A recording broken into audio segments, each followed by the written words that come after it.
All right, let's get started. We're going to play a little catch-up today. We missed a week or two because of the shutdown, but that's okay because we can clump several chapters together because it's a cycle that we're going to talk about anyway. So we're going to talk about 1 Samuel 21 through 2 Samuel 3, and if you really like to entitle things, then this is the transition to David.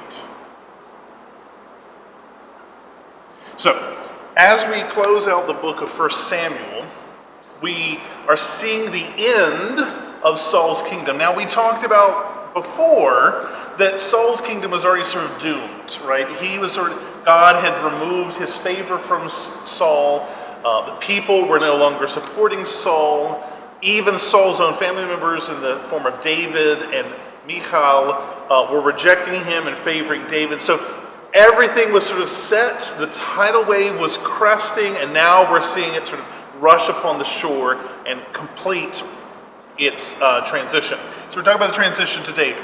Now, what we're going to see here is sort of two parallel treatments of the characters, right? So I really am just going to put it under the rubric of David versus Samuel and Saul. So let's just jump into it.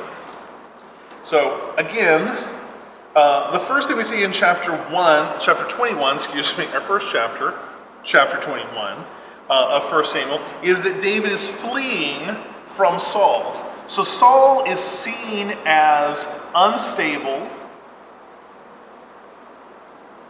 and as vindictive, while David is seen as merciful and benevolent. Okay? And so here we see the difference, right? So David goes to Nob, which is one of the priestly cities at the time, and speaks to Ahimelech, I said the name right, Ahimelech, who's the priest. Now, what's very interesting about this story, chapter 21, is the priestly bread. Now, that priestly bread is then going to be used later by Jesus to talk about the Sabbath. Now, why is that? Why do we pick up why does Jesus pick up this image of the bread from the priest of Nob? Well, that's because this bread was not supposed to be eaten by people who are not priests, right? It's holy bread. It's only supposed to be eaten in a holy place by people who keep themselves holy. And the whole distinction within chapter 21 is that David is bringing his fighting men who have blood on their hands, right? That's their job. Their job is to fight and to do battle. And they're going to eat the holy bread. And that the priest of Nob allow them to do so indicates that David and his people are favored by God.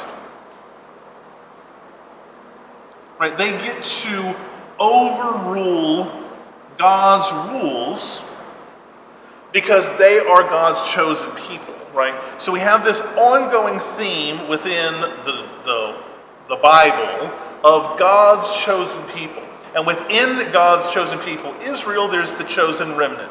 And within the chosen remnant, there are special people who are called for certain tasks, right? So we have this sort of, these like tiers of sanctity, you might think of, this concentric way in which the world is organized, right?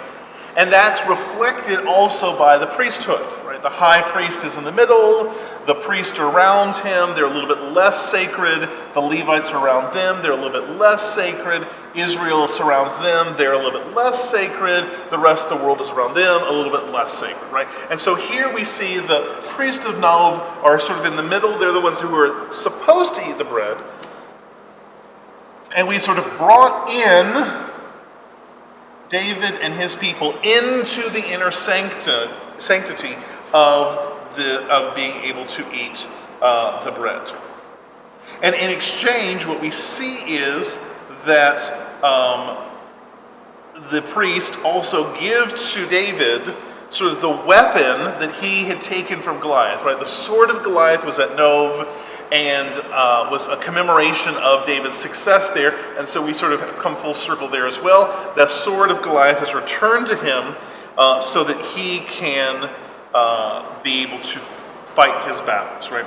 Now we go in the next chapter, this is 21, 22, at Nob, or Nov, however you pronounce it, and Saul is seen as unstable and vindictive. What does he do? He kills the priests. Now, if you're a fan of Star Wars, this is, this is the order to kill the younglings, right? This is supposed to shock you. This is supposed to be this tragic, epic, villainous act by Saul, that he kills people who are neutral, right? Priests don't fight battles. Priests serve God. And so when Saul comes in and says, oh, you support David now, you give him the holy bread, you show him God's favor, everyone's dead, right? That's the idea. So we see here a tension between David and Saul, and the idea is we are discrediting Saul's kingdom and transitioning to David. That's the theme here. So in chapter 22, Saul's going to come and kill the priest at Nov because they had helped support David. In chapters 23 and 24, we see Saul pursuing David and David being merciful. So David, two here, right? So David saved or preserved Saul's life, right? He had many opportunities while Saul is trying to kill him. On the other side, oops, this is my one here.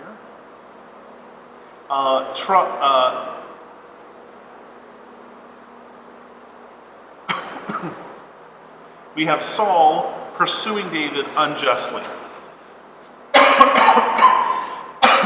Excuse me. So, I put the unjustly here because that's what I want us to key into. Again, should Saul be pursuing David? The text is saying no. David is righteous, Saul is wicked, Saul doesn't get to kill David. But let's flip the script around and think about it from the perspective of Saul, from the perspective of politics. Saul is the actual king. David is the person trying to topple that kingdom. So is Saul really out of line for pursuing David for rebelling against his kingdom? No. But the text wants you to perceive it in a certain way. It wants you to see Saul as the bad guy and wants you to see David as the good guy. The text is making a political statement. And by political, I mean it is picking one side of the argument and not the other side and indicating to you who God favors in the dispute.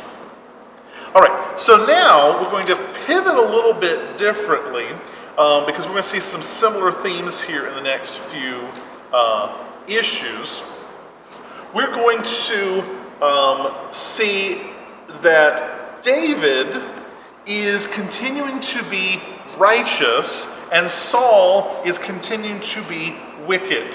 So David here, I'm going to put this down very quickly. So in chapters 25,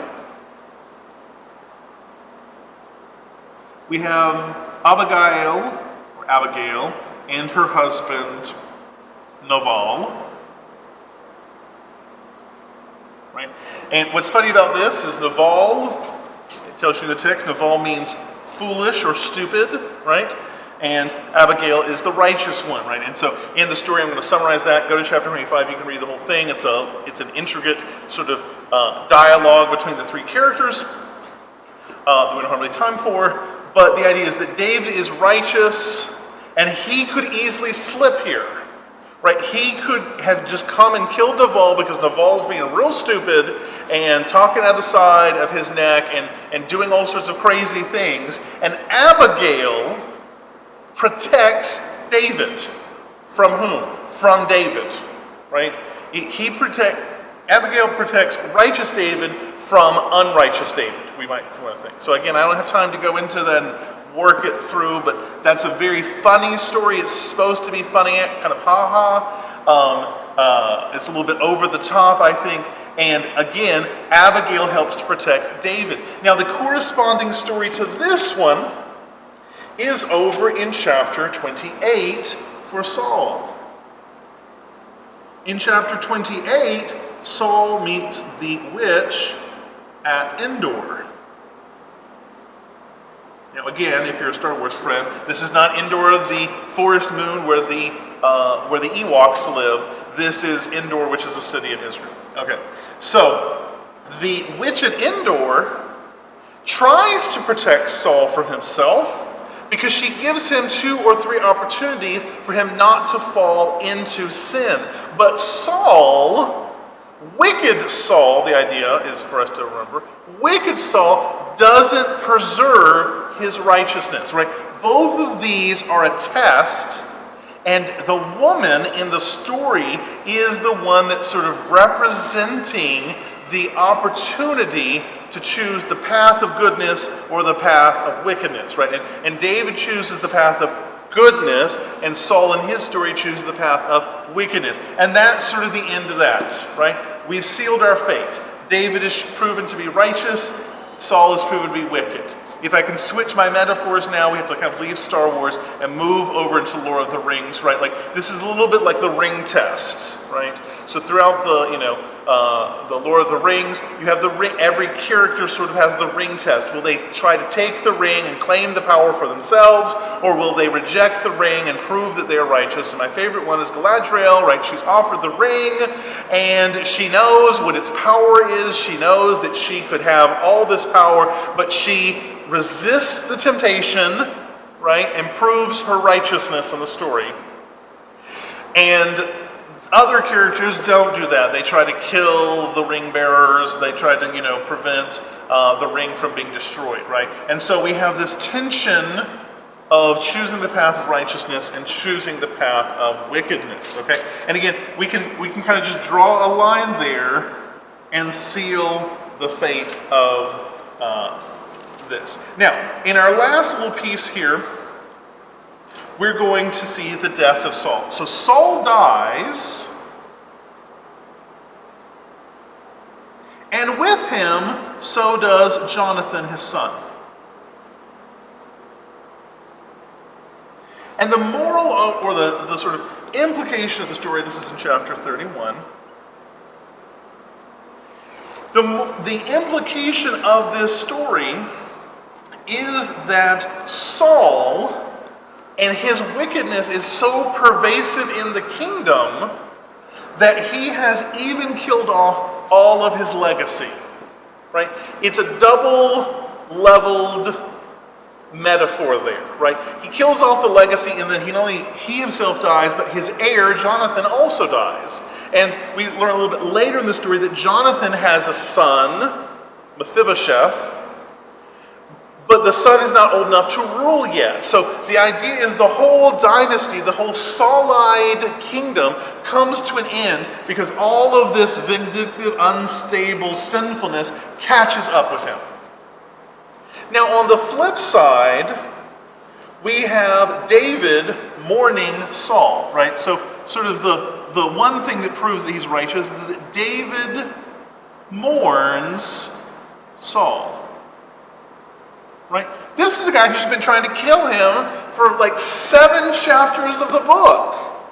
But when he hears that Saul has died, David remains and tears his clothes and weeps for the fallen kingdom.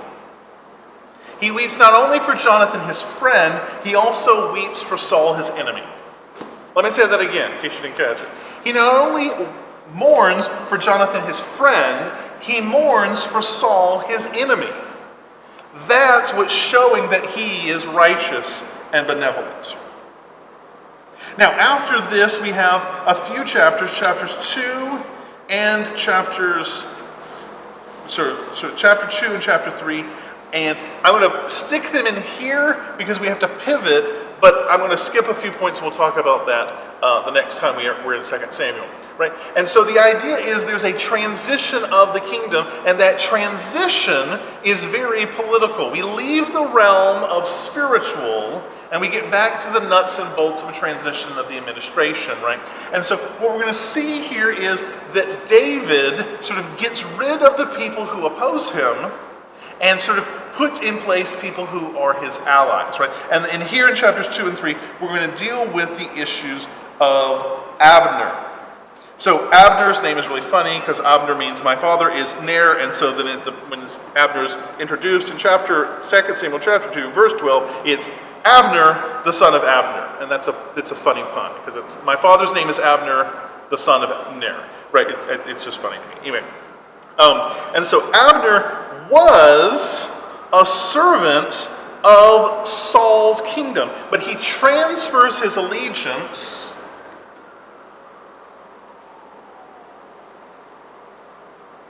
from the Saulites to the Davidites, to the Davidic kingdom. And when he does that, he creates an instability in the transition of the administrations, and a lot of people are going to start dying here. And so Abner kills about 2 people in chapter 2, and that's going to haunt him for the rest of his life. So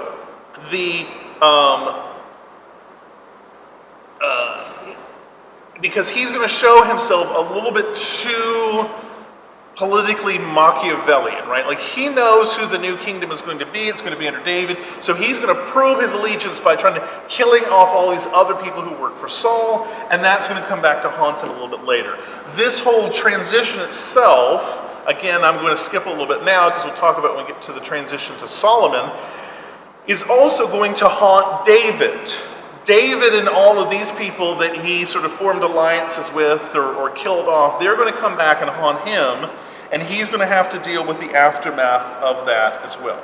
So again, here in this transition to David, the end of 1 Samuel, the end of the book of 1 Samuel, we again, and if you've been tracking with our last few lessons, you can see this. We have a clear political message that Saul is wicked, David is righteous, and every opportunity that's given to one is given to the other. We have this nice parallelism that's formed.